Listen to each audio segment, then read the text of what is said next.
அந்த செட்டு சாதா ஆம்லேட்டு கலக்கி ஒன்று சாதா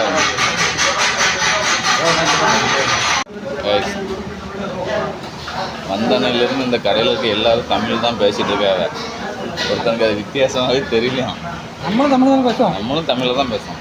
பக்கத்தில் ஒரு புள்ள உட்காந்து தமிழில் பேசிகிட்டு இருக்கு. அந்த வாய்ஸ் தமிழில் கேட்டால் அப்படியே ஆனமாக இருக்குது, வித்தியாசமாக இருக்குன்னு சோக்கு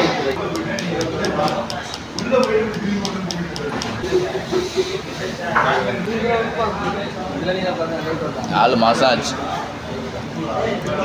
ஆப்பால் சாப்பிட்டு. சின்ன புரட்டா தோசைலாம் செமிச்சிரும் போலுக்கு.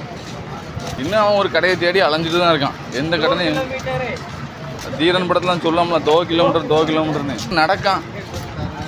ரூம்லேருந்து கிளம்பும்போதே சொன்னான், இவன் கூட போக வேண்டாம், 11 மணி தான் கூட்டிட்டு திருப்பி ரூமுக்கு வருவான்னு. ஏட்டனா ஒரு சட்டி எடுக்க ஆசைப்பட்டு இவன் வந்து என்னெல்லாமோ வாங்கியாச்சு. அவனும் முழுக்க கூப்பிட்டு போயிட்டு தான் இருக்கான்.